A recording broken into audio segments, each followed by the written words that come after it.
qui est un sujet qui, par ailleurs, est cher à Place Publique. Merci à Françoise Briand, qui est avec moi ce soir et qui va plus largement animer ce débat. Donc, merci à elle pour son implication et pour sa préparation. Merci à Pierre Stecker d'avoir accepté cette invitation et d'être avec nous parmi nous ce soir. Et donc, je laisse sans plus tarder la parole à Françoise Briand pour l'introduction du débat donc, sur la protection de l'enfance d'aujourd'hui. Donc, bonjour à tous. Merci à Thomas pour l'organisation de ce débat. Merci à Eva, qui, donc, comme elle a dit, on a préparé ce débat ensemble et aussi pour tout le travail qu'elle fait comme référence pour notre département des Hauts-de-Seine. Merci aussi à Pierre d'avoir accepté de participer à ce débat. Alors, le sujet me tient particulièrement à cœur. Il a été un des sujets qui ont jalonné mon parcours militant en tant que parent d'élève. Je suis actuellement secrétaire générale de la FCPE. Alors, je vous propose de commencer par un retour sur un texte fondateur, à savoir la Convention internationale des droits de l'enfant. Cette partie introductive, j'ai essayé de la faire la plus courte possible, de l'ordre de 5 minutes. Mais l'objet, c'est de resituer notre débat, même si beaucoup d'entre vous sont déjà parfaitement informés de ce qu'est la Convention internationale des droits de l'enfant. Cette convention a 30 ans, a eu 30 ans en novembre 2019. À cette occasion, le groupe de travail sur l'enfance de Place Publique avait publié une tribune qui avait été diffusée via le réseau de Place Publique. Cette Convention internationale des droits de l'enfant a été ratifiée par 195 pays. Ainsi, c'est le texte le plus signé de l'histoire internationale. Le 20 novembre 1989, l'Assemblée générale de l'ONU adopte ce texte universel.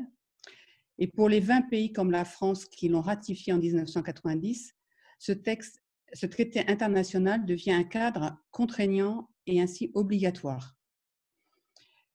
Ce texte rappelle que les enfants ont des droits humains fondamentaux, et justement parce qu'ils sont des enfants, donc vulnérables, ils doivent être protégés et avoir les garanties des conditions d'un bon développement. En 54 articles, la Convention internationale des droits de l'enfant énonce les droits fondamentaux, civils, économiques, politiques, sociaux et culturels de l'enfant. 2 protocoles sont ajoutés en l'année 2000. L'un concerne le trafic d'enfants, la prostitution et la pornographie d'enfants, et l'autre, l'implication d'enfants dans les conflits armés. La Convention internationale des droits de l'enfant répond à 4 principes substantiels. Le principe de l'intérêt supérieur de l'enfant doit guider toutes les actions et décisions des gouvernements. Dispositions légales, décisions judiciaires, administratives, projets, programmes et services qui ont un impact sur les enfants. Il en est de même des actions et des décisions de la société civile. La responsabilité d'élever des enfants revient en priorité aux parents et tous les décideurs doivent être formés en conséquence. Le principe de non-discrimination doit obliger les États à garantir aux enfants une protection complète contre la discrimination par des mesures de prévention, de lutte et d'appui. Tous les enfants sont égaux en droit, et ce, quelle que soit leur identité, leur sexe, leur orientation sexuelle, leur parcours de vie, leur handicap visible ou invisible, leurs origines sociales, géographiques ou celles de leurs parents. L'État doit prendre toutes les mesures nécessaires pour protéger le droit de l'enfant à la vie, à la survie et au développement, et s'assurer du respect de son identité et de son intégrité.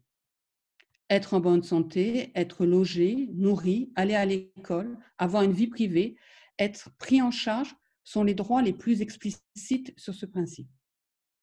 Enfin, le principe de respect de l'opinion.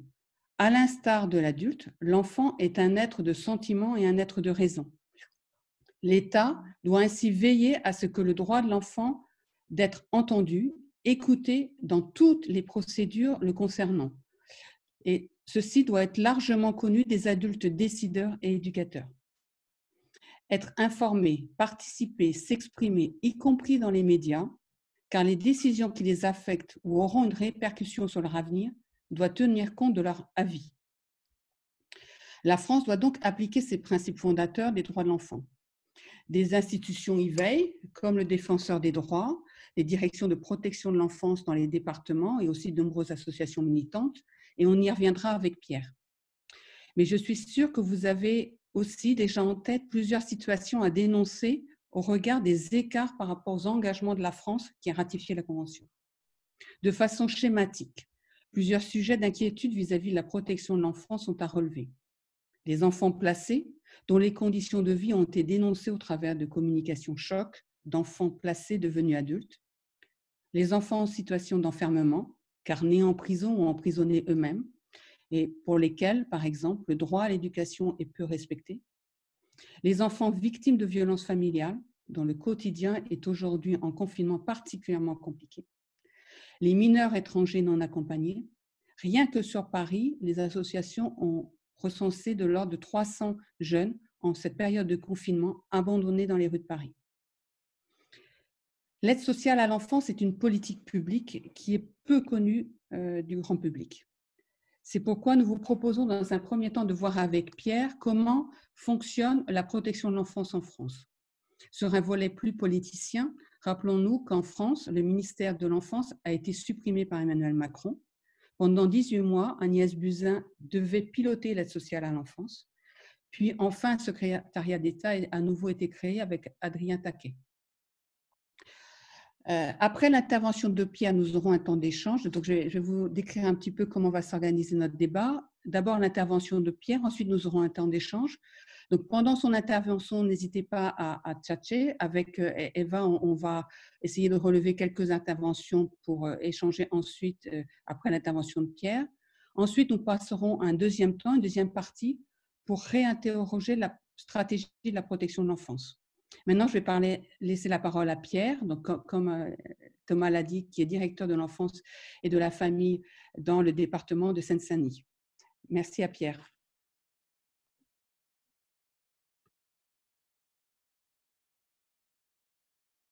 Mon micro est bloqué. Merci à vous. Bonjour à toutes et à tous. Donc, je vais immédiatement rebondir sur la présentation qu'a faite Françoise à partir de la Convention internationale des droits de l'enfant. Évidemment, la politique publique de protection de l'enfance est une déclinaison concrète en fait de cet engagement international de notre pays, puisque de fait, c'est une politique publique qui vise à assurer la protection, évidemment, des enfants, des jeunes majeurs et de certaines familles. Et pour la mise en œuvre de cette politique publique, on est aussi dans la déclinaison concrète d'un certain nombre de droits fondamentaux qu'a rappelé Françoise, que ce soit le droit à l'éducation, le droit évidemment à exprimer son opinion, ainsi que le droit à vivre en famille. Avant de rentrer sur des aspects peut-être chiffrés, techniques, pour essayer de comprendre de quoi on parle, simplement rappeler que la Convention internationale, on a fêté ses 30 ans l'année dernière, et on est sur une politique publique et une invention récente et dans le droit et dans les pratiques et dans les politiques publiques. Simplement pour remettre les choses en perspective, si on fait un petit détour historique, dans l'Antiquité, l'enfant n'existait pas. Souvenez-vous d'Aristote, les enfants sont des êtres qui sont dépourvus de raison. Dans l'Antiquité romaine, le père de famille avait tout pouvoir de vie et de mort sur ses enfants. Et il a fallu attendre le siècle des Lumières pour que l'enfant devienne un sujet, et seulement la fin du 19e siècle pour qu'on imagine des droits pour les enfants. Donc, d'abord en creux définis par rapport aux droits des adultes, et notamment les premières législations sur le droit du travail. C'est seulement à travers l'ordonnance de 1945 qu'a été posé dans notre pays un certain nombre de principes relatif aux droits de l'enfant. Et puis en 1958, on a créé ce qui s'appelle l'assistance éducative. Et enfin, derrière, sont arrivés un certain nombre de législations. Je rappellerai 2 réformes tout à l'heure importantes en 2007 et 2016 qui ont structuré cette politique publique. Donc tout ça pour dire que c'est finalement quelque chose qui est une invention récente, en fait, la protection de l'enfance. Je voudrais ensuite vous sensibiliser sur le fait que nous sommes tous concernés par la protection de l'enfance. La protection de l'enfance, c'est l'affaire de tous. Ce n'est pas seulement l'affaire des institutions qu'évoquait Françoise, c'est-à-dire les départements, le défenseur des enfants. C'est l'affaire de tout le monde. On a tous évidemment quelque chose à dire sur ce qu'est la place de l'enfant dans notre société. Et c'est en ça que c'est à la fois un débat politique au sens noble et un débat de société qui nécessite que de fait, on puisse avoir une vraie parole démocratique autour de cette politique publique qui a souvent trop tendance à être un peu un angle mort. La disparition à un moment donné d'un ministère dédié en est un des témoins de ce côté angle mort, mais ça n'est pas le seul. Et c'est souvent une politique dont on en parle une fois ou deux par an dans les médias nationaux, quand évidemment on a des scandales ou des choses sur lesquelles évidemment tout le monde s'indigne. Mais pour autant, c'est une politique qui nous concerne tous et tous les jours. C'est un objet démocratique à part entière. Alors, de quoi on parle en matière de protection de l'enfance? Alors d'abord, la protection de l'enfance, elle est définie dans des textes de loi, évidemment, pour partie évidemment inspirée de la Convention internationale, mais pas seulement, aussi de ce que j'évoquais juste avant, c'est-à-dire l'ordonnance de 45 et l'assistance éducative en 1958. La protection de l'enfance, c'est une politique qui vise à garantir la prise en compte des besoins fondamentaux de l'enfant, qui vise à soutenir son développement physique, son développement affectif, son développement intellectuel, son développement social et à préserver sa santé, sa sécurité, sa moralité. C'est toujours bien de se référer à nos textes parce que, de fait, ça nous dit tout et on voit que ça embrasse très large. Ce n'est pas seulement le placement des enfants, comme on en a souvent une représentation un petit peu tronquée ou en tout cas limitée. Au-delà de ça, quelques chiffres. Combien d'enfants sont concernés par la protection de l'enfance dans notre pays? On a un peu plus de 310 000 mineurs qui ont une mesure de protection de l'enfance. Alors, une mesure de protection de l'enfance, ça peut être une mesure prononcée par un juge des enfants ou une mesure décidée par un département, puisque c'est une compétence départementale, j'y reviendrai tout à l'heure.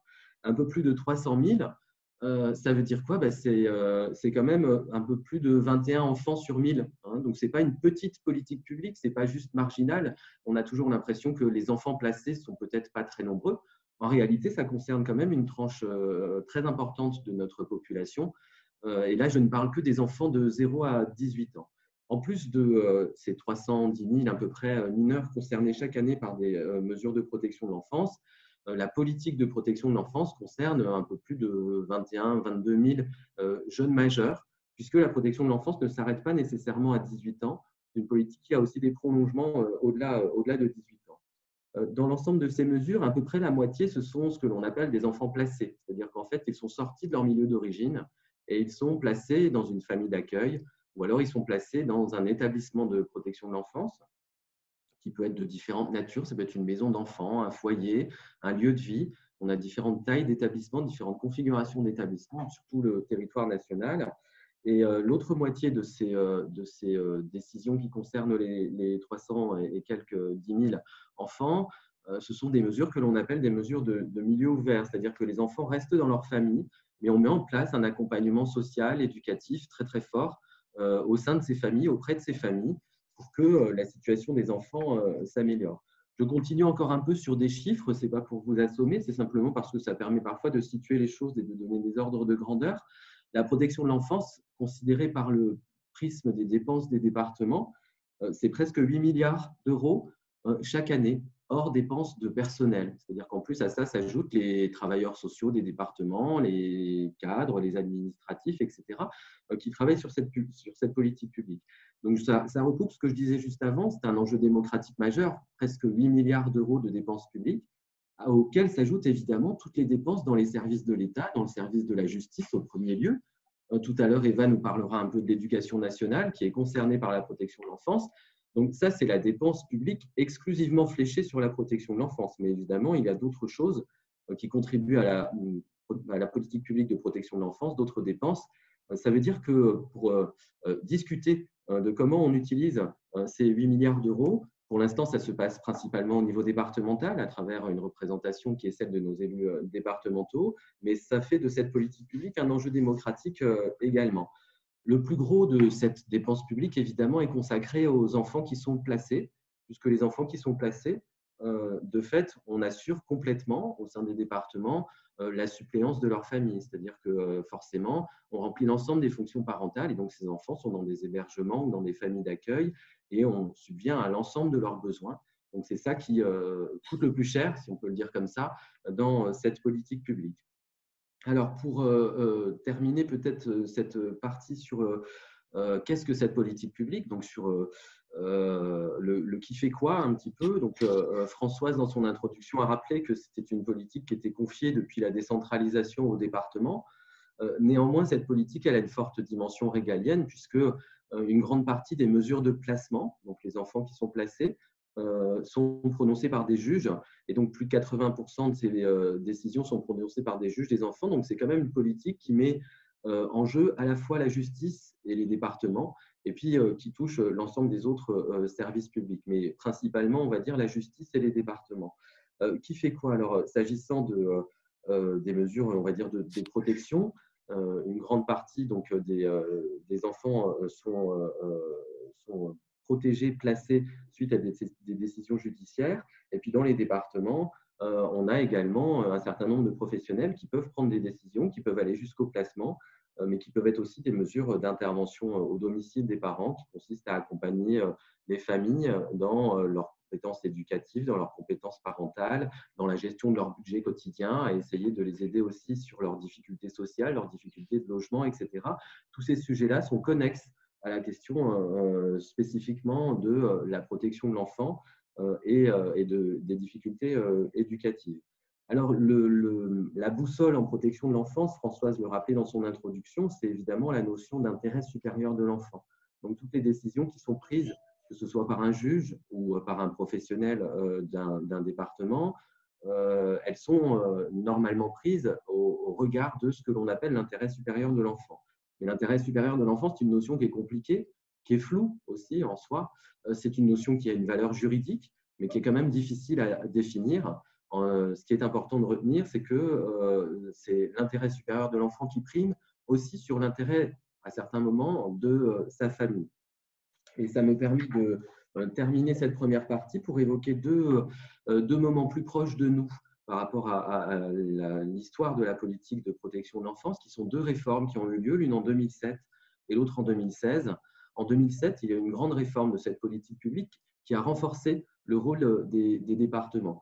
Elle a renforcé le rôle des départements pour la mettre en œuvre et elle a surtout consisté à dire la protection de l'enfance, c'est pas seulement la protection, c'est aussi beaucoup la prévention, c'est-à-dire tout ce que l'on peut faire avant qu'une situation dans une famille soit trop compliquée ou trop dégradée pour qu'on intervienne. Il faut qu'on puisse accompagner, il faut qu'on puisse aider par des aides financières, par de l'accompagnement éducatif, par de l'aide sur des choses du quotidien, par de l'aide à la scolarité. Il faut qu'on puisse accompagner ces familles. Cette réforme a aussi mis en place un système sur lequel reviendra peut-être par un exemple juste après Eva, qui s'appelle le système des informations préoccupantes.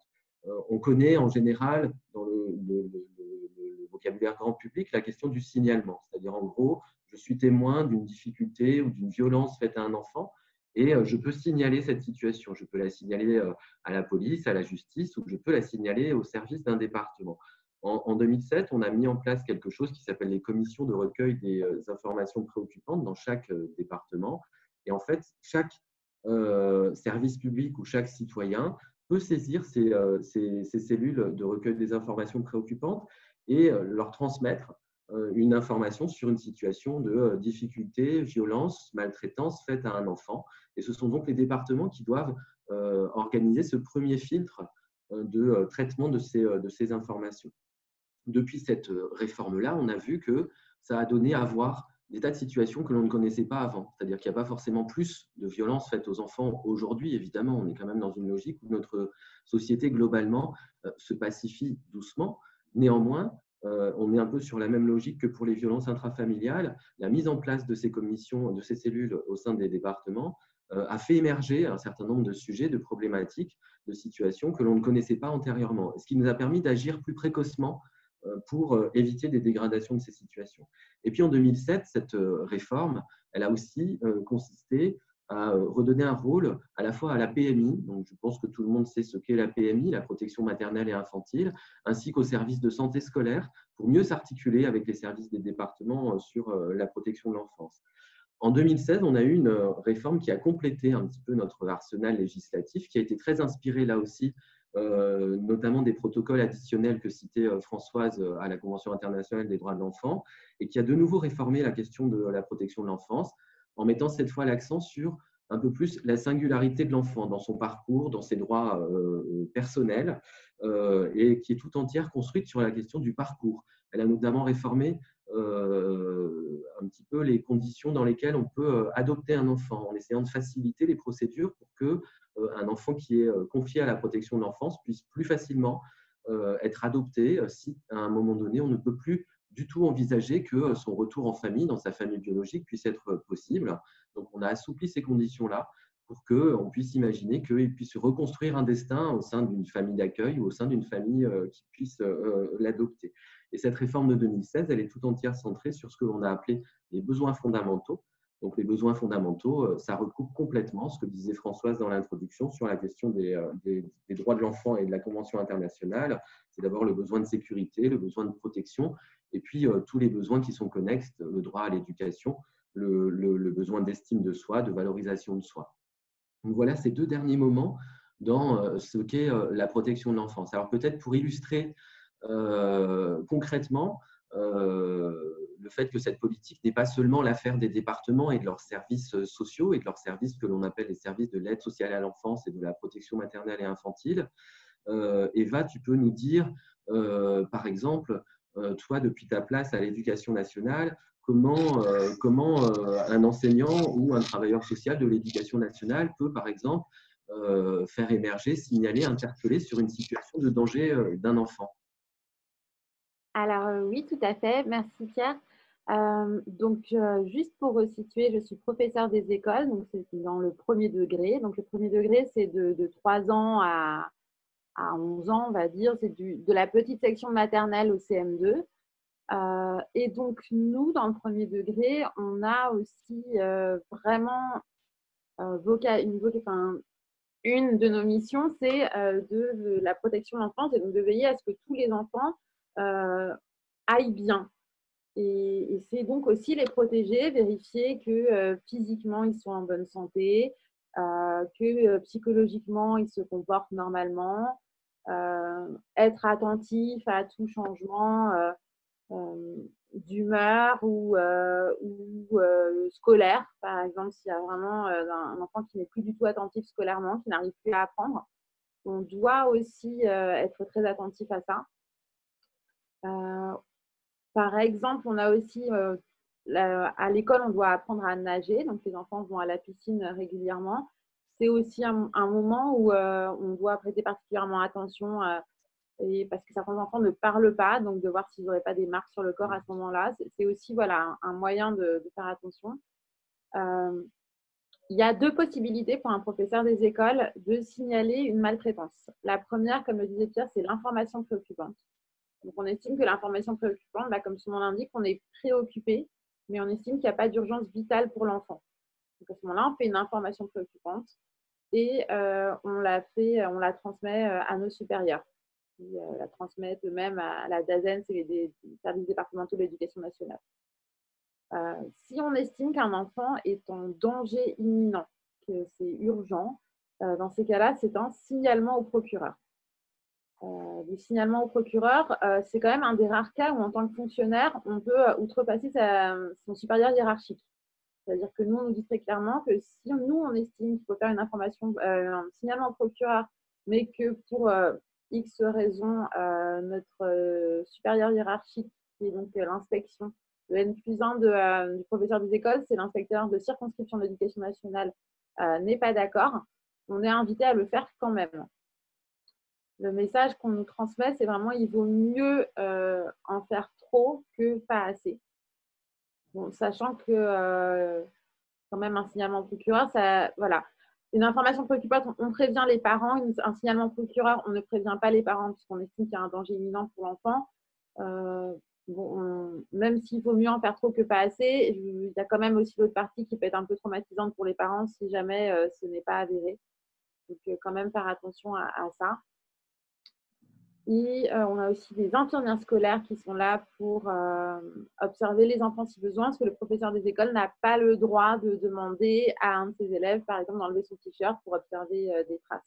Donc ça, c'est vraiment le rôle de l'infirmière scolaire. Est-ce que ça répond bien, Pierre? C'est ce que tu voulais Tout à fait. Et peut-être pour boucler la boucle en quelques secondes, une fois que dans un département, on reçoit ce type d'informations, et ben, du coup, on va évidemment l'analyser, reprendre contact avec le signalant côté éducation nationale. Dans certains cas, quand on est sur des faits qui sont caractérisables immédiatement au plan pénal, évidemment, on avertit tout de suite la justice. Et dans la plupart des cas, on va faire ce qui s'appelle une évaluation. Et donc, on va prendre de premiers contacts avec la famille, l'environnement, et s'enclenche un processus de travail avec différentes catégories de travailleurs sociaux pour essayer de voir un petit peu si la situation, effectivement, nécessite ou pas des mesures d'intervention auprès de la famille pour l'accompagner, l'aider comme je l'indiquais tout à l'heure, sur les différentes modalités d'intervention en protection de l'enfance. Est-ce qu'on peut faire un petit tour de questions, peut-être, parce qu'il y a Émilie, par exemple, qui a indiqué quelques questions sur le chat. Donc, peut-être, Émilie, tu peux les poser haute voix. Oui, par rapport à ce que tu disais, Pierre, sur les dispositifs de signalement qui se sont améliorés, qui ont été coordonnés, on voit quand même que les chiffres encore et les données sur les violences faites aux enfants sont encore assez impressionnants. Du coup, selon toi, qu'est-ce qu'il faudrait faire différemment, faire mieux ou généraliser pour faire en sorte que on continue à réduire le nombre de violences qui sont faites aux enfants. Et puis par rapport à ce que disait Eva, moi je m'interrogeais parce que les enseignants ils sont souvent au carrefour de pas mal de problématiques sociétales en plus de leur fonction d'éducation. Est-ce que les enseignants sont bien accompagnés, formés pour prendre en charge ces situations-là? Alors, sur la première partie de ta question, Émilie, je crois qu'effectivement, on est sur l'articulation entre une politique qui est quand même très confidentielle, comme je disais tout à l'heure, parce que très spécialisée, et quasiment le grand public. Et c'est toujours extrêmement compliqué. Le premier enjeu, il me semble, c'est de continuer à communiquer sur. Il y a un numéro national, le 119, sur l'enfance en danger. Il y a un organisme national qui est chargé de recueillir les coups de téléphone qui arrivent, de faire un premier tri et qui rebascule ça sur les cellules de recueil des informations préoccupantes dans les départements. Donc ça touche le grand public. Je crois qu'on ne fera jamais assez de communication sur l'enfance en danger, le risque pour l'enfant. Donc, il faut qu'on continue à avoir des campagnes nationales sur ce sujet-là, ça c'est évident. Mais au-delà, pour que ce soit vraiment opérant, et ça amène directement à ta deuxième question, c'est toute la sensibilisation et la formation de l'ensemble des professionnels qui sont amenés à pouvoir être, à un moment donné, des témoins ou des lanceurs d'alerte, ou au moins des signalants de situations d'enfants en danger. Je pense en premier lieu, bien sûr, à l'éducation nationale. Alors, l'éducation nationale, dans presque tous les départements, on a des dispositifs de formation en commun. Mais au regard du nombre important d'enseignants, ce sont des choses qui sont à remettre au travail en continu. Mais pas seulement, je pense aussi aux professionnels de santé. On n'a pas toujours les mêmes possibilités de travail avec les professionnels de santé selon les territoires pour que à la fois les professionnels de santé du secteur public, mais aussi la médecine libérale, puissent être sensibilisés. Il y a eu une adaptation législative pour faciliter un petit peu la levée du secret sur un certain nombre d'informations qui peuvent revenir des professionnels de santé vers les départements pour signaler des situations de maltraitance.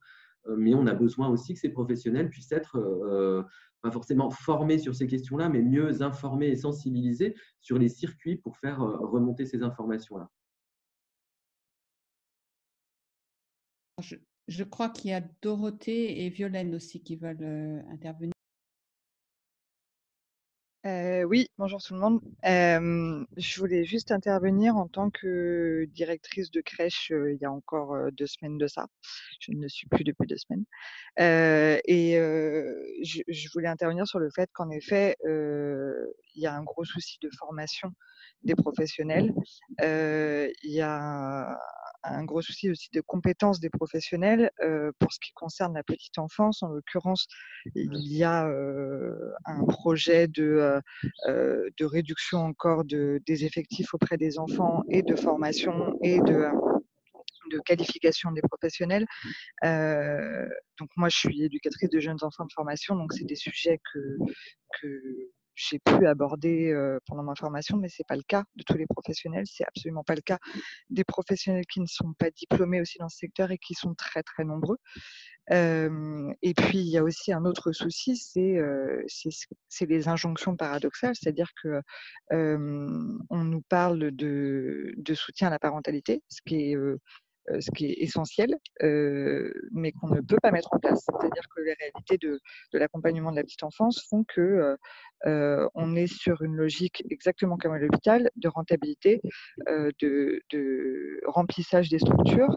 Et donc, si on applique les choses de façon bête et méchante, telles qu'on nous demande de les appliquer, on n'a pas le temps d'accompagner les familles comme on devrait le faire. Donc évidemment, les professionnels le font, mais dans des conditions assez catastrophiques et avec des moyens qui ne sont pas là. Voilà pour ce que j'avais à dire sur le sujet. Merci. Un tout petit élément de réponse, Dorothée. Alors, je ne sais pas dans quelle crèche vous intervenez ou quelle entreprise de crèche ou quelle structure publique de crèche. Alors, en Seine-Saint-Denis, on a aussi en gestion directe 55 crèches et nos professionnels, en tout cas de la petite enfance, sont très, très formés, sensibilisés sur les sujets de protection de l'enfance. Ils sont très en lien avec nos services de PMI. Et de fait, c'est quelque chose qui est intégré dans leur pratique. Alors, on est un département atypique pour ça. À plus d'un titre, mais néanmoins, je pense que c'est possible. Alors, la logique de rentabilité je mets des guillemets, n'est évidemment pas du tout à l'œuvre quand on est dans un système de crèche public, a fortiori géré au niveau départemental avec un nombre important de crèches. On n'est pas du tout sur ces logiques-là. Peut-être que vous voudrez un jour candidater en Seine-Saint-Denis pour diriger une de nos crèches, vous serez peut-être mieux. Mais voilà, en tout cas, je pense qu'on peut, et vous avez tout à fait raison, mais on peut et on doit former les professionnels de la petite enfance parce que le repérage précoce de situations familiales un petit peu compliquées est toujours le mieux plutôt que de récupérer des situations sur lesquelles on a déjà un certain nombre de grandes difficultés, voire de situations dramatiques qui se sont produites. Donc maintenant, on a Violaine qui avait une question. Bonsoir et merci beaucoup pour ce débat, pour son organisation et puis pour les deux intervenants, les intervenants présents. Voilà, c'est super bien. Moi, je voulais faire un témoignage et poser une question. Un témoignage, c'est que j'étais depuis 3 ans en disponibilité de l'éducation nationale. J'ai travaillé 25 ans dans un lycée. Et là, donc, je me retrouve dans un collège où je n'ai pas enseigné depuis 25 ans, donc, avec des enfants donc, différents des adolescents que j'avais jusqu'à maintenant. Et je me sens vraiment dans une grande difficulté pour certains enfants parce que j'ai des élèves en 5e qui arrivent déjà avec des très grandes difficultés sociales, affectives, etc. Et que pour venir en aide à l'un d'entre eux qui a un problème de comportement évident, qui n'arrive pas à suivre les cours, qui a même une espèce d'énorme boule au poignet dont il ne sait pas ce que c'est, etc. Et j'ai dû signaler ça à l'infirmière. Avant que quelqu'un me réponde, il a fallu alors que j'aille voir la CPE, évidemment, que j'aille voir la principale adjointe, qu'on me dise d'aller voir l'infirmière qui est là quelques heures par semaine simplement. Pour voir une assistante sociale, il a fallu qu'elle soit remplacée parce qu'elle était absente depuis longtemps et puis que la remplaçante est arrivée très tard, n'a pas su quand est-ce qu'elle allait arrêter son remplacement. Et je n'ai aucun retour. Il y a une cellule de veille dans l'établissement. J'essaye de savoir, j'essaye de parler. Alors, je découvre petit à petit des éléments, mais j'ai le sentiment qu'en tout cas au niveau collège, à l'éducation nationale, ce n'est pas du tout bien huilé, en tout cas dans certains collèges. Moi, je suis en Loire-Atlantique. Je suis extrêmement étonnée de la difficulté pour avoir des informations, pour échanger des informations. Et évidemment, mais ça c'est un peu valable pour tout dans l'éducation nationale, on a l'impression que les moyens sont vraiment réduits. et qu'on a vraiment peu de possibilités de trouver des interlocuteurs qui vont répondre à tout ça. Voilà. Donc ça, c'est mon témoignage. Et la question, c'est qu'on a attendu, alors j'étais adjointe à la tranquillité publique et à la prévention de la délinquance à Saint-Nazaire pendant 1 an et demi, et on avait tenté de mettre en place des cellules d'échange d'informations entre les personnes de la protection de l'enfance, de l'éducation, des éducateurs spécialisés, de la PJJ, etc. Et je sais, alors moi j'y étais que pendant 2 années, qu'il y a eu une nouvelle stratégie de prévention de la délinquance qui est enfin sortie, parce qu'on l'attendait depuis longtemps, et puis elle a mis beaucoup de temps à sortir. Je crois qu'on a attendu 3 ans à peu près que sorte une nouvelle stratégie de la prévention de la délinquance, et ça vient de sortir.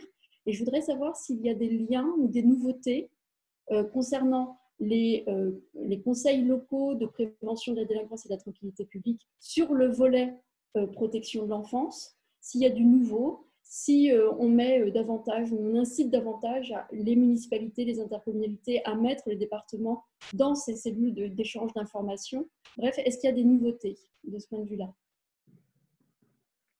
Merci. Peut-être.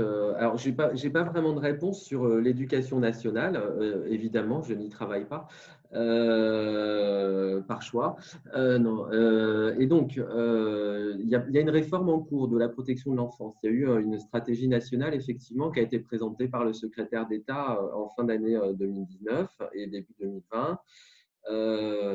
Simplement, on n'est pas encore dans le déploiement de cette stratégie. Et puis après, je vous donne un point de vue personnel. Pour moi, c'est pas c'est une politique qui est décentralisée. Donc, à partir de là, et entièrement décentralisée, c'est-à-dire que l'État, à part la justice, n'a plus du tout les moyens, en fait, en l'état actuel, d'élaborer une politique nationale sur ce sujet. Ce n'est pas parce qu'on a un secrétaire d'État que, de fait, on est sur l'élaboration d'une politique nationale dans ce domaine-là.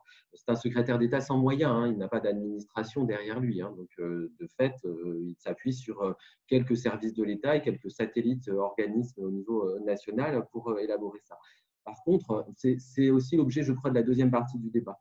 Sur la deuxième question qui était dans votre intervention, il y a l'articulation entre protection de l'enfance et enjeux, on va dire, plutôt de prévention de la délinquance au niveau local et de dispositifs éducatifs au niveau local. Je dirais juste une chose, c'est que dans la protection de l'enfance, il existe un volet qui s'appelle la prévention spécialisée. Vous savez, ce sont des associations qui font intervenir des éducateurs de rue. Et c'est une partie de la protection de l'enfance qui est absolument essentielle, en fait, parce que ce sont des modes d'intervention, d'ailleurs, qu'on a l'impression de redécouvrir depuis quelque temps. Depuis quelque temps, on a un discours sur les politiques de lutte contre la pauvreté, les politiques sociales, qui consiste à dire qu'il faut aller vers les populations plutôt que de développer des services pour que les populations viennent vers nous. La prévention spécialisée, ça fait juste 30 ans, en fait, qu'elle fait ça. Elle fait de l'aller vers. C'est-à-dire qu'elle va dans la rue, au-devant des jeunes qui paraissent les plus vulnérables. Elle travaille sans forcément être dans un cadre posé a priori par un juge, par un conseil départemental, etc. Et donc, c'est au contact, en fait, de certaines populations qu'il y a un certain nombre de sujets qui se dénouent. Et notamment, ça permet de raccrocher un certain nombre de jeunes très en rupture pour des tas de raisons, qui peuvent être des conduites addictives, qui peuvent être des passages à l'acte, de délinquance, etc. Ça permet de raccrocher ces jeunes à quelques institutions ou associations qui sont devenues des institutions, comme les missions locales. Ça permet de les ramener vers la scolarisation, vers des dispositifs de rescolarisation, etc. Et donc, je pense que la prévention spécialisée est un élément de réponse par rapport à ce que vous dites, parce qu'à l'échelle de chacun des territoires, les associations de prévention spécialisées sont des outils sur lesquels il faut qu'on puisse s'appuyer. Et en général, ces associations participent à la fois aux comités locaux de prévention de la délinquance et aux commissions locales qui existent sur la réussite éducative, etc. Donc, qui sont les dispositifs que vous avez évoqués. Et malheureusement, je termine juste par ça, la prévention spécialisée, même si elle fait partie, même dans la loi de la protection de l'enfance, elle est parfois une variable d'ajustement de cette politique publique. C'est-à-dire que dans certains départements, évidemment, pour des raisons avant tout financières ou parfois par choix politique, ce sont des associations qui sont plus ou moins bien soutenues. Je le dis assez tranquillement parce que dans le département où je travaille, on a une politique très ambitieuse en la matière, mais ce n'est pas toujours le cas. Et quand on est dans des relations qui sont tendues entre l'État et les collectivités en termes de finances publiques, évidemment, les collectivités font des choix et parfois ces choix sont au détriment des dispositifs de prévention et notamment de la prévention spécialisée. Donc, on a une question de Didier, ensuite Béatrice, ensuite peut-être Cécile, si tu veux intervenir très rapidement par rapport à ce que tu as mis sur le chat. Et après, on passera à la partie 2. Si on peut essayer de faire des questions assez courtes, parce que je crois que, comme on n'a pas encore fini, qu'on ait le temps de faire tous les éléments. Maintenant, Didier. Oui, je voulais interpeller Pierre en particulier, puisqu'il intervient en Seine-Saint-Denis, et faire référence à la Convention internationale des droits de l'enfant, donc à l'article 29. Donc je cite, « Inculquer à l'enfant le respect de ses parents, de son identité, de sa langue et de ses valeurs culturelles, ainsi que le respect des valeurs nationales du pays dans lequel il vit, du pays duquel il peut être originaire, et des civilisations différentes de la sienne. » Donc ma question, en fait, indirectement, c'est comment on peut favoriser le développement d'un enfant si on lui donne à penser que sa famille, ses proches ou ses origines font que dans le pays, dans notre pays en l'occurrence, on concentre des populations dans certains territoires, dans certains départements. C'est une question compliquée, Didier. C'est presque un débat en soi parce que c'est finalement bien plus large que la seule question de la protection de l'enfance, parce que ça soulève la question de la mixité sociale, sur lequel je ne vais pas me prononcer là. En Seine-Saint-Denis, en fait, la diversité culturelle, c'est tout le temps et au quotidien, et c'est quelque chose qui est consubstantiel à ce département et à son histoire. Et je pense qu'on ne se pose pas la question du tout dans ces termes. Donc, moi, je ne crois pas qu'il y ait concentration de population.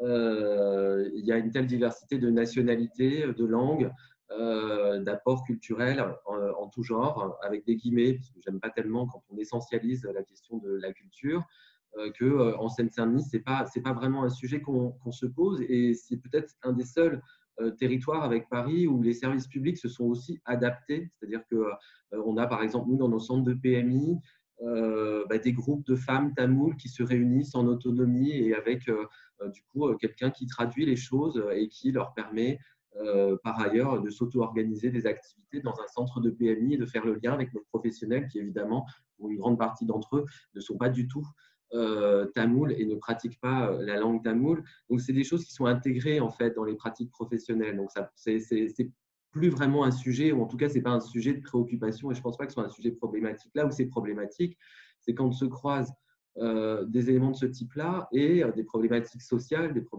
problématiques de précarité, des problématiques de suroccupation des logements et d'inadaptation, on va dire, de notre société d'accueil, de nos services publics, qui évidemment doivent travailler à l'égalité des droits pour tous dans le domaine de la santé, l'éducation, etc. Je termine juste par un petit point. En Seine-Saint-Denis, on accueille évidemment beaucoup de mineurs non accompagnés, donc qui viennent de l'étranger. Je crois que justement, le fait d'être dans un département où il y a une proportion importante de population étrangère, ça permet aussi à nos professionnels, aux professionnels des associations, d'avoir un savoir-faire, une expertise pour travailler bien en fait avec ces mineurs qui viennent de l'étranger, quelle que soit leur origine, quelle que soit la langue qu'ils pratiquent. On a des services de traducteurs, d'interprétariat, évidemment, qui sont adossés à tous nos services et aux services des associations qui accueillent ces jeunes. Et je crois que ça fait partie tout simplement de nos missions fondamentales en tant que service public que d'assurer l'égalité. Et c'est la même chose en Corrèze et c'est la même chose en Seine-Saint-Denis. Simplement, en Seine-Saint-Denis, on a besoin peut-être d'un petit peu plus d'adaptation des services parce qu'on a un peu plus de représentation de population étrangère. Merci. Et Béatrice, c'est à toi.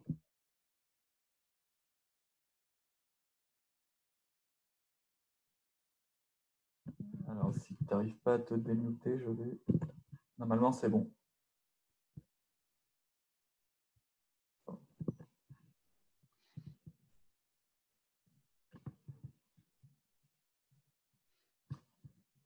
Sinon, Béatrice, normalement, tu as un bouton avec un micro pour te démuter. Sinon, on ne peut pas t'entendre. Voilà. Normalement, c'est bon, t'entends.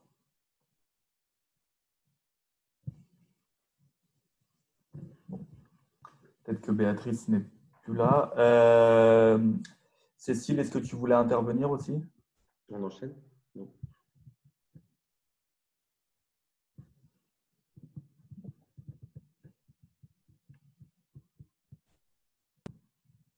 On fait la deuxième partie. On va peut-être passer à la deuxième partie. Ouais. Oui, alors il faudra qu'on fasse attention sur la deuxième partie. Donc, on va faire un deuxième volet. Donc, je vais introduire et ensuite Pierre reprendra la main. Après, il faudra qu'on fasse attention de laisser aussi la parole aux personnes qui sont au téléphone. On y fera attention sur la deuxième partie d'échange. Alors, la deuxième partie, comme l'a dit Pierre, hein, la politique de protection de l'enfance est une politique aujourd'hui décentralisée et l'État a plus les moyens d'élaborer une politique nationale. Donc, c'est vers ce sujet-là qu'on veut aller. Je vais quand même essayer de rebondir un petit peu par rapport à ce qui a été dit. Bon, aujourd'hui, la protection de l'enfance, les droits de l'enfant ont du mal à être complètement appliqués partout. Même si on prend le périmètre de responsabilité des départements, ce qu'a dit Pierre sur les enfants placés, qui représentent 50% des mesures de protection de l'enfance, on a quand même une situation qui a été dénoncée par des adultes aujourd'hui qui étaient anciennement des enfants placés. On sait que 70% des enfants placés sortent sans diplôme. Un quart des personnes sans abri sont aujourd'hui des anciens enfants placés. Donc on voit qu'il y a quand même une grosse marge de progression devant nous. On a cité beaucoup d'acteurs autour de la protection de l'enfance, beaucoup d'acteurs institutionnels, qu'ils soient au niveau de l'éducation nationale, au niveau des départements, etc. Il y a aussi beaucoup d'acteurs associatifs qui militent pour les droits de l'enfant. Et j'ai une certaine conviction que sans eux, la facture serait aujourd'hui terrible pour les enfants. Les actions et les combats des militants associatifs montrent qu'aujourd'hui, l'application de la Convention internationale des droits de l'enfant au quotidien est encore loin d'être effective.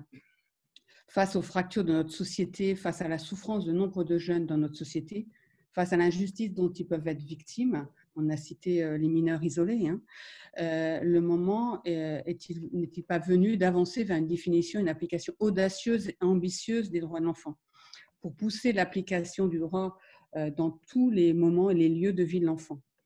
Alors, comment faire vivre ce droit fondamental, les droits fondamentaux des enfants, comme celui d'accéder à l'école, à la protection pour les enfants des bidonvilles de Calais ou de Porte de la Chapelle, le droit d'accès à la culture pour tous et partout, le droit à l'environnement, le droit à savoir à propos du climat, le droit à la justice sociale, le droit de s'approprier tous ces enjeux essentiels de leur vie future sur la planète, le monde vivant, la démocratie. Je pense qu'en cette période de crise sanitaire planétaire, l'association des enfants et des jeunes aux débats qui devront inévitablement se mettre en place est aussi un sujet qu'on doit traiter. Alors, c'est avec cette idée-là que je voudrais qu'on aborde cette deuxième partie du débat sur quelle stratégie de protection de l'enfance on doit mettre en place. C'est une compétence régalienne qui a été déléguée par l'État aux départements. Certains départements, contrairement à la Seine-Saint-Denis, on a des départements qui sont beaucoup moins sensibles à ce sujet et qui s'y investissent beaucoup moins. Alors, on vous propose maintenant, avec Pierre, de s'interroger sur cette stratégie globale de protection de l'enfance. Et là, je vais proposer à Pierre d'enchaîner pour ouvrir ce débat. Ok, merci. Donc, effectivement, je voudrais l'ouvrir selon deux angles. Deux angles de problématiques, sans être forcément dans quelque chose de politicien du tout, mais qui en fait permettent d'essayer de réfléchir un peu dans la logique de ce que proposait François, c'est-à-dire cette politique aujourd'hui, qu'est-ce qui l'interroge et comment on peut la passer au prisme d'une critique partagée pour essayer de l'améliorer. Le premier sujet, il me semble, il est sur la finalité même de cette politique publique. Et qui interroge de fait le qui fait quoi entre l'État, les associations et les départements et les autres niveaux de collectivité.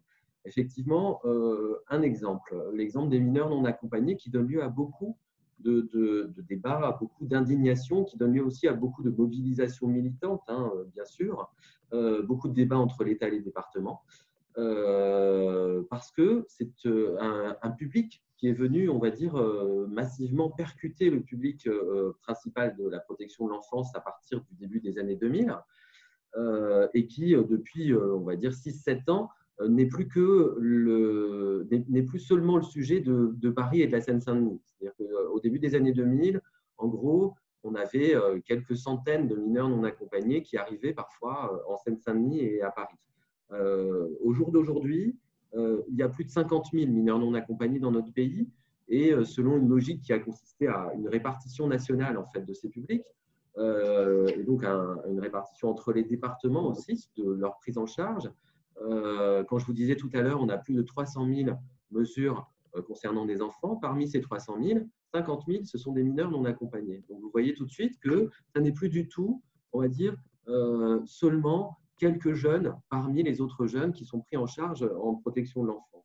Alors, pourquoi on prend en charge des mineurs non accompagnés? Toujours la Convention internationale des droits de l'enfant, évidemment. Un mineur non accompagné, quand il arrive sur notre territoire, on va vérifier qu'il est isolé, qu'il n'a pas d'autorité parentale sur le territoire. Et donc, de fait, il faut le protéger, bien entendu, parce que c'est la mise en œuvre de ce qui est consacré par la Convention internationale des droits de l'enfant. Seulement, est-ce que c'est à la protection de l'enfant, c'est à cette politique publique-là de faire ça, ou est-ce que c'est à l'État de le faire? Le débat reste encore ouvert. C'est-à-dire qu'on a, depuis 2013, transféré de façon un petit peu sauvage, hein, pour le dire comme ça, une compétence de l'État consistant à non pas prendre en charge ces mineurs une fois qu'on sait qu'ils sont mineurs, qu'ils sont isolés, qu'ils sont étrangers, qu'il faut les protéger. Ça, on va dire, les départements savent à peu près le faire. Mais par contre, on leur a transféré de façon sauvage aussi une autre compétence qui consiste à évaluer la minorité, évaluer l'isolement et mettre à l'abri ces jeunes avant même de savoir s'ils sont mineurs. C'est-à-dire qu'en gros, on est sur une forme d'extension de la politique de protection de l'enfance, au motif évidemment d'un principe avec lequel on ne peut qu'être d'accord, puisque c'est un principe issu justement de la Convention internationale des droits de l'enfant, et le principe de la présomption de minorité, qui fait que tout jeune qui se présente sur notre territoire et qui dit « je suis mineur », en attendant de savoir s'il est effectivement mineur, on doit le protéger. Néanmoins, tout ça s'est fait dans une très mauvaise organisation entre l'État et les départements. Et donc, ça reste un sujet de tension très, très fort. Mais ça montre à quel point il y a une vraie articulation à penser entre une politique qui est strictement régalienne, hein, la politique d'immigration, tout le monde y contribue, mais qui la pilote? C'est l'État, pas les départements, ce n'est pas les villes, ce n'est pas les régions, c'est l'État. Donc une articulation très forte entre la politique d'immigration et une politique sociale, parmi les politiques sociales, la protection de l'enfance. Cette articulation n'a jamais été pensée. C'est-à-dire qu'on a juste considéré, à un moment donné, qu'il fallait prendre en charge ces publics et les répartir. Ensuite, on s'est dit, tiens, il faut peut-être mettre en place un mécanisme qui compense une partie des dépenses des départements pour faire ça. Mais après tout, ils vont se débrouiller de ça. Sauf que cette logique fonctionnait quand il y avait quelques centaines de jeunes. Quand on a plus de 50 000 de ces jeunes en protection de l'enfance, évidemment, ça reste un angle mort, un impensé. Et je dis ça sans aucun sujet polémique ou idéologique, mais ça reste un impensé de la politique de protection de l'enfance. À aucun moment, l'État, à aucun moment, d'ailleurs même l'actuel secrétaire d'État, hein, le sujet apparaît un peu en filigrane de la stratégie nationale qui a été présentée fin 2019, celle que j'évoquais tout à l'heure, mais pas du tout comme si c'était un sujet majeur de la protection de l'enfant. Donc ça, c'est un sujet d'amélioration de cette politique publique, pour reprendre ce que disait Françoise antérieurement. Un deuxième sujet, qui là est autrement plus massif, c'est qu'on voit qu'en protection de l'enfance, on a beaucoup de familles qu'on accompagne, beaucoup d'enfants qu'on accompagne, mais pour lesquels les difficultés ne sont plus d'abord des difficultés qui sont liées à un risque pour les enfants d'ordre éducatif, à un risque de maltraitance ou à un risque de négligence, mais où on voit qu'on a un croisement de difficultés sociales, de difficultés dans le logement. Et je crois que la protection de l'enfance sert souvent de filet de sécurité, là où ailleurs, les autres filets de sécurité sur les inégalités sociales, économiques et dans le logement de nos concitoyens n'ont pas suffisamment joué. C'est-à-dire qu'on a vous évoquiez tout à l'heure, 70% des enfants qui sortent de la protection de l'enfance et qui sont avec un niveau scolaire, on va dire, moindre que la population générale. Ce n'est pas tout à fait ça les chiffres, mais bon, en tout cas, il y a une surreprésentation des enfants en difficulté scolaire dans les enfants de la protection de l'enfance. Mais évidemment, les enfants qui sont suivis en protection de l'enfance, ils ont plusieurs familles. Ils ont leur famille biologique, ils ont parfois leur famille d'accueil, ils ont leur éducateur référent, ils ont parfois des substituts familiaux dans les établissements qui les accueillent, etc. Comment leur demander d'être plus performants scolairement que les autres enfants en population générale? C'est un sujet à part entière. Mais néanmoins, ce chiffre, il illustrait à quel point il y a une vraie inégalité dans les parcours des enfants quand ils sont en protection de l'enfance ou dans les parcours des enfants, on va dire, en population générale. Et ça vaut pour les enjeux de santé, ça vaut pour les enjeux d'accès à la culture, d'accès aux loisirs. Et donc, on a beau être dans une politique qui concentre des moyens importants, évidemment, pour répondre à l'ensemble des besoins fondamentaux des enfants, on a quand même des enfants qui sont avec de vraies inégalités des chances, en tout cas, dans leur parcours par rapport aux autres enfants. Et la question des inégalités socio-économiques est un facteur déterminant. En Seine-Saint-Denis, on a des familles qu'on continue à accompagner alors qu'elles savent très bien s'occuper de leurs enfants. Simplement, on sait que les conditions de logement ne permettent pas un retour en famille. On sait que les conditions économiques de la famille ne permettent pas en fait, de continuer à assurer un niveau minimum d'éducation et de réponse aux besoins fondamentaux de ces enfants. Et donc, on continue à avoir des mesures de protection de ces enfants, des mesures d'accompagnement à domicile, alors qu'en réalité, on pourrait très bien travailler autrement à outiller ces familles pour qu'elles deviennent elles-mêmes, on va dire, les premiers acteurs de la parentalité de ces enfants. Ce qu'elles peuvent faire, on n'est pas sur des problématiques soit de famille toxique ou d'incompétence parentale chronique, pas du tout. On est d'abord sur des problématiques socio-économiques. Et dernier élément qui illustre ça, c'est la question de la santé, la question du handicap de l'enfant. On a en protection de l'enfance près de 25% des enfants placés qui sont en réalité des enfants en situation de handicap physique ou psychique.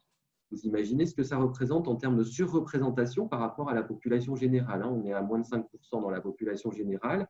Ça veut dire qu'en gros, on a des enfants pour lesquels on a choisi de passer par la case d'un placement judiciaire ou administratif, d'une mesure d'accompagnement renforcée de la famille, souvent par défaut, parce que tout simplement, on n'a pas su repérer et prévenir les situations de handicap, ou on n'a pas su les repérer et les accompagner de façon précoce, et on a laissé des situations familiales se dégrader. On peut penser évidemment au sujet qui souvent fait l'objet d'indignation des associations de défense des enfants et des parents d'autistes, mais c'est le sujet le plus emblématique de cette problématique-là, mais ce n'est pas le seul. On a beaucoup d'enfants autistes qui sont placés à l'ASE. En réalité, ils sont placés à l'ASE parce que la maladie de l'enfant n'a pas été prise en compte suffisamment et parce que les familles, la cellule familiale a explosé et du coup, on n'a plus comme seule solution que d'imaginer que la protection de l'enfance va être le dernier filet de sécurité. Donc, je crois que ces trois types de situations, la précarité, la question du handicap de l'enfant et la question des mineurs isolés, elles illustrent à quel point on a des points d'amélioration, mais surtout à quel point il faut que les politiques que l'on appelle en langage techno-administratif des politiques de droit commun, c'est-à-dire en fait ce que font les autres, c'est-à-dire ce que fait l'État avec ses services à lui, ce que font les ARS en matière de santé, ce que font évidemment toutes les politiques qui visent à lutter contre les inégalités. Donc tout ça est un contexte déterminant et ce sont des facteurs d'amélioration de notre politique de protection de l'enfance. Et donc je termine juste sur un point, donc j'ai parlé beaucoup de l'État. On a un secrétaire d'État chargé de la protection de l'enfance. On a au niveau national quelques petits satellites. On a un organisme qui s'appelle le GIP, Enfance en danger, qui donc recueille les appels au 119. On a une administration, c'est un ministère, la cohésion sociale, avec 15 personnes qui s'occupent de la protection de l'enfant. Imaginez ce que ça représente, 15 personnes. Pour vous donner un ordre d'idée, en Seine-Saint-Denis, il y a plus de 2000 professionnels qui s'occupent de la protection de l'enfance. Donc, à l'échelle du territoire national, on a plus de 150 000 professionnels qui travaillent sur la protection de l'enfance. L'État, au niveau central, c'est 15 personnes, plus un petit satellite, plus un secrétaire d'État avec juste un cabinet et pas d'administration. Ça veut dire qu'à un moment donné, si on veut avoir une ambition dans ce pays, sans revenir sur la décentralisation, parce que je suis convaincu, là, à titre personnel, que la décentralisation de cette politique publique a été une très bonne chose. On est sorti des DAS, on est sorti de quelque chose qui était extrêmement normé et qui, de fait, avait produit peut-être des bonnes choses, mais avait aussi produit des situations catastrophiques en termes de prise en charge des enfants grâce à la décentralisation. Mais on peut imaginer quelque chose de nouveau en termes de gouvernance de cette politique publique entre l'État et les départements, ou entre l'État et une forme de décentralisation qui puisse nous permettre de travailler mieux ensemble pour que cette politique, ce ne soit plus justement une politique qui soit que dans un angle mort et qu'elle devienne vraiment l'affaire de tous, au sens de l'affaire de tous les services publics et de toutes les administrations publiques. Merci Pierre. Alors, je propose qu'on rouvre un deuxième temps d'échange. Il y a Pierre-François qui souhaitait intervenir et ensuite Thomas, est-ce qu'on pourra ouvrir peut-être la parole aussi aux personnes qui sont au téléphone? Je propose de laisser d'abord Pierre-François. Bonsoir. Est-ce que vous m'entendez là? Oui. Vous m'entendez? Oui, on vous entend. Bonsoir. Moi, je m'occupe très activement d'une association d'accueil de mineurs étrangers que nous hébergeons grâce à des dons dans différents appartements. Actuellement, on a à peu près une 50aine de jeunes dans la vallée où j'habite et qui sont soit dans des appartements, soit dans les familles d'accueil et qui sont tous des majeurs. Et c'est quelque chose de pragmatique. J'aimerais bien avoir l'avis des gens qui connaissent beaucoup mieux ce domaine que moi, parce que moi, je n'ai découvert la protection de l'enfance que par l'intermédiaire de l'association que nous avons créée depuis 4 ans. On est confronté, dans le cadre de ce que les jeunes appellent leur papier, à un verrou qui est terrible, c'est qu'il leur faut avoir 6 mois de formation professionnelle pour prétendre, avant 18 ans, à avoir, entre guillemets, leur papier. Or, on a des jeunes qui ont des très gros soucis scolaires et que nous ne pouvons donc pas mettre dans les classes, en particulier les MLDS, et qui sont engagés dans des formations en général de métiers en tension, du bâtiment, la restauration, mais qui ont un tel niveau scolaire que c'est très très lourd pour les établissements. Eux-mêmes sont en grande difficulté, ça génère une angoisse terrible. Et je voulais savoir s'il y avait des expériences pour passer outre ce verrou et si vous pensez que c'est une voie d'avenir que de jouer là-dessus. Merci. Alors, il y a plusieurs sujets dans votre question. Je ne parle pas tout de suite du verrou. D'abord, effectivement, dans les parcours des mineurs isolés, c'est plus facile de dire mineurs isolés. Tout le monde comprend parce que quand on dit mineurs non accompagnés, ça fait un peu acronyme administratif et on se demande qui a bien pu inventer ça. Mineur isolé étranger, ça voulait dire ce que ça voulait dire. C'est un jeune qui est mineur, qui est isolé, qui est étranger. Du coup, pour ces mineurs-là, quand ils ont la possibilité évidemment d'arriver sur le territoire en tant que mineurs, d'être reconnus comme tels et d'être pris en charge par un département, c'est la meilleure chose qui puisse leur arriver au moins au début de leur parcours.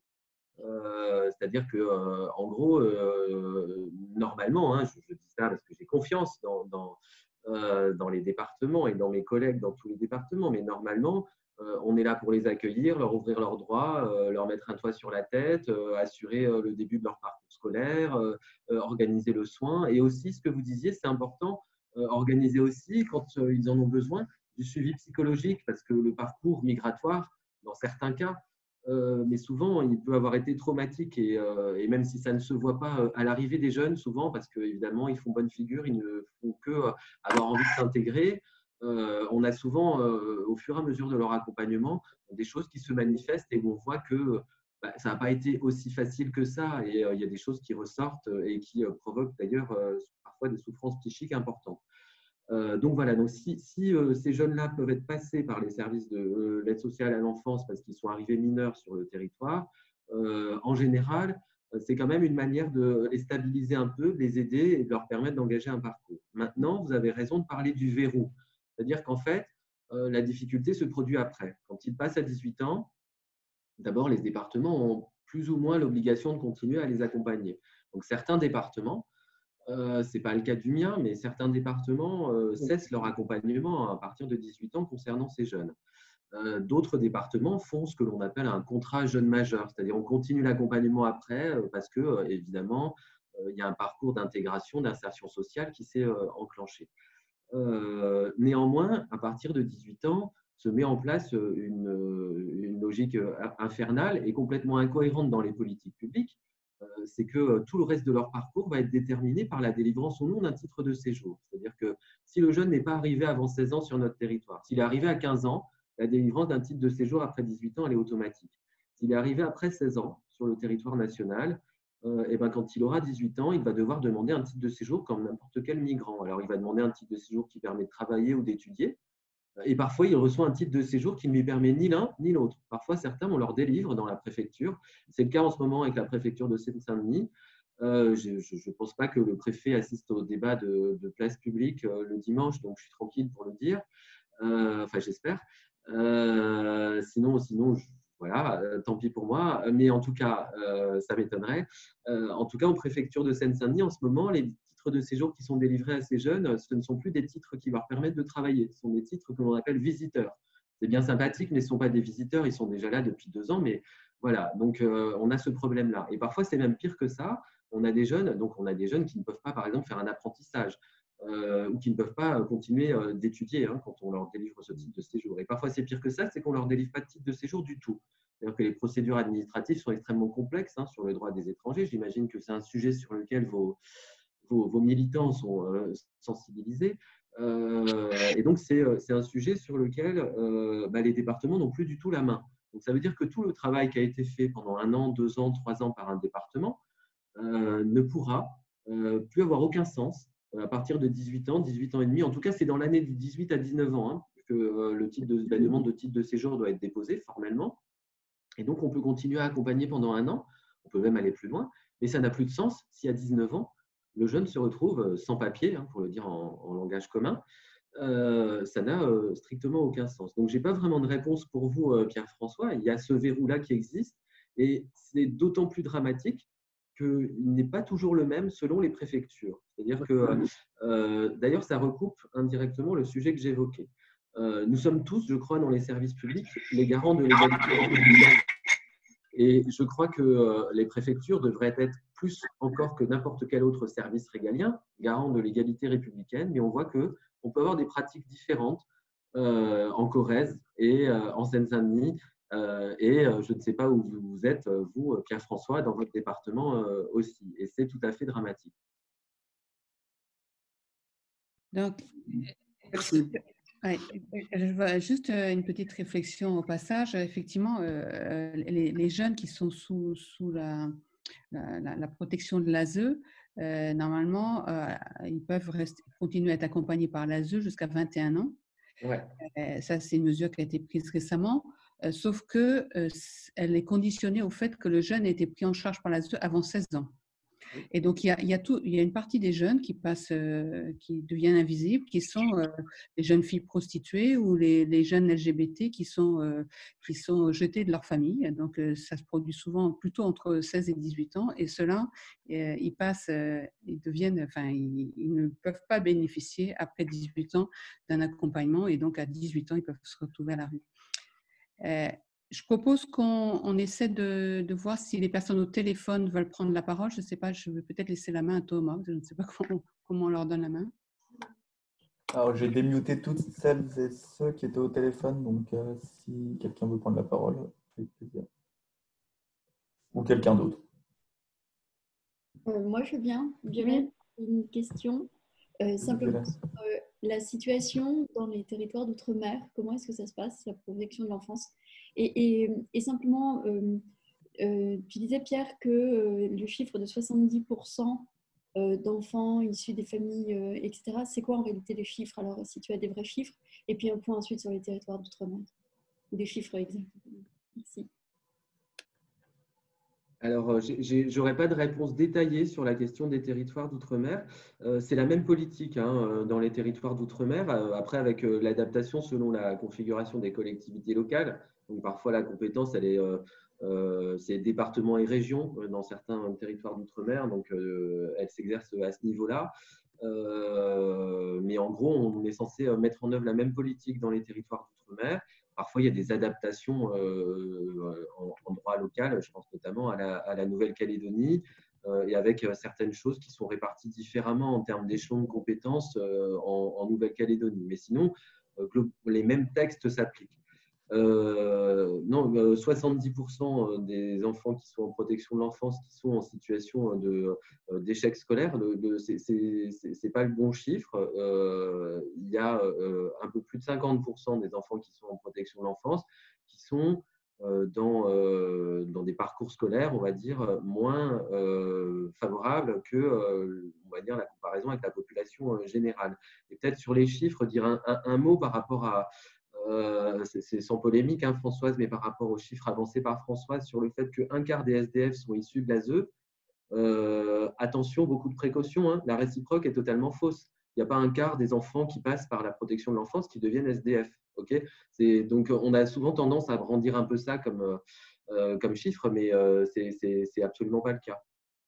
Et on a aussi, je termine juste là-dessus, de très beaux parcours de réussite de jeunes qui passent par la protection de l'enfance.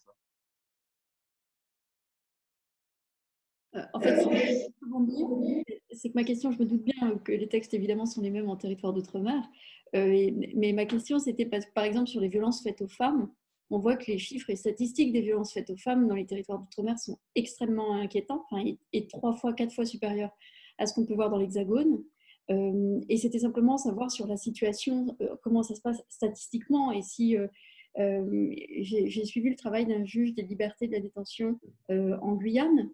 Il se trouve face à des jeunes qui sont dans des situations de très grande détresse économique, souvent abandonnés à eux-mêmes. Et donc, je voulais savoir s'il y avait des données ou des chiffres qui étaient un peu équivalents aux violences qu'on peut trouver sur les violences faites aux femmes, par exemple. Je n'ai pas de chiffres sur l'outre-mer, je suis désolé.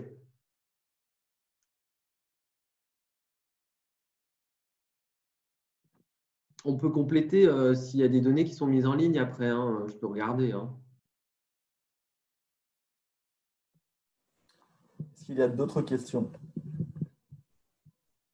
Les téléphones, vous pouvez vous démuter manuellement, je le fais. Si vous avez des questions. D'autres personnes. Oui, bonjour, c'est Marie-Jeanne de Strasbourg. Est-ce qu'on m'entend? Oui, tu peux y aller. Voilà. Alors moi, c'est pas vraiment une petite question, ça serait plutôt 2-3 petites remarques, et notamment par rapport aux interventions d'avant. Je suis désolée, comme je suis au téléphone, j'ai pas pu intervenir, mais je reviens sur. Moi, je suis enseignante, donc à l'Éducation nationale depuis des années. Et le problème en fait de l'éducation nationale, c'est le manque de formation évident du personnel.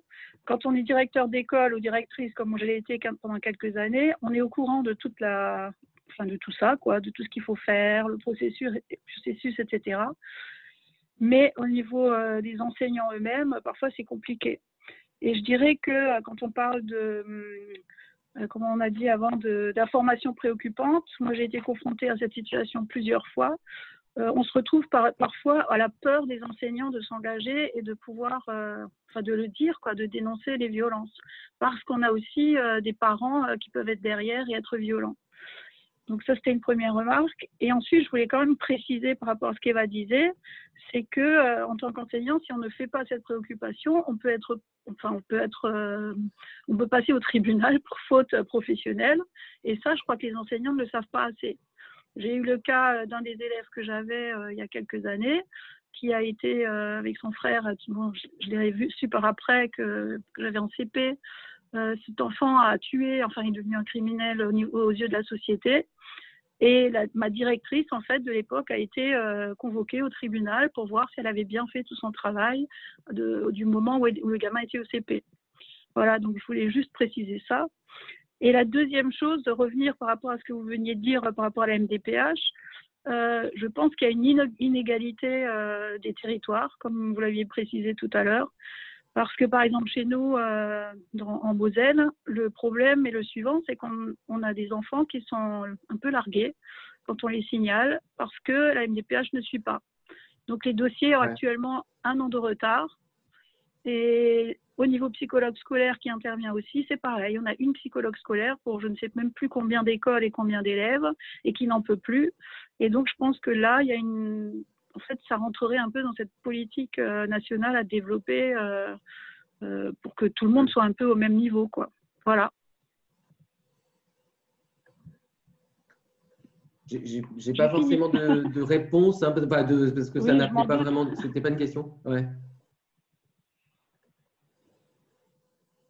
Y a-t-il d'autres interventions? Non? Donc, on va peut-être pouvoir aller vers la clôture de cet échange. Je vais juste donner un petit élément sur Mayotte. Alors, pas côté protection de l'enfance, mais vis-à-vis du respect des droits des enfants. À Mayotte, il faut être conscient, par exemple, que dans beaucoup d'écoles, il n'y a pas de cantine scolaire. Les équipements ne suivent pas et la majorité des enfants qui font beaucoup de trajets pour aller à l'école amènent de quoi manger et mangent dans la cour. Hein. Et c'est malgré tout le territoire national. Donc, ce débat, cet échange d'une heure et demie nous a permis de voir à quel point la protection de l'enfance et les droits de l'enfant ont encore du parcours devant eux et qu'on doit se saisir de ce sujet. Je voulais remercier Pierre qui nous a amené tout son professionnalisme, tout son investissement dans le sujet et avec un regard critique aussi qui nous amène des pistes. On voit que l'objet de ce débat n'était bien sûr pas de donner des réponses à toutes les questions qu'on peut se poser, mais donner un éclairage et pour se saisir de ce sujet et investir la politique de protection de l'enfance et se positionner, et tenter de définir à terme quelle serait la stratégie pertinente de protection de l'enfance et de valorisation des droits de l'enfant pour qu'enfin l'intérêt supérieur de l'enfant soit effectif partout et en tout lieu. Donc, merci à tous pour ce débat. Je voulais juste terminer en laissant la parole à Dorothée pour introduire le deuxième atelier qu'on va être amené à faire, le deuxième débat qu'on va être amené à faire sur le sujet de l'enfance, si elle est toujours présente avec nous. Oui, c'est bon. Françoise.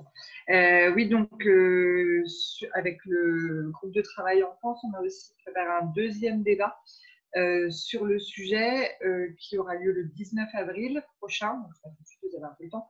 Et là, ce sera surtout concentré sur la petite enfance et sur le rôle des professionnels de la petite enfance et l'accompagnement de la petite enfance en règle générale dans le cadre de la préservation de la santé des enfants. Voilà, donc, et là, ce sera des professionnels de terrain qui interviendront sur ce sujet. Voilà. Merci. Je laisse Thomas et Eva conclure, terminer la séance. Tu veux rajouter quelque chose, Eva ?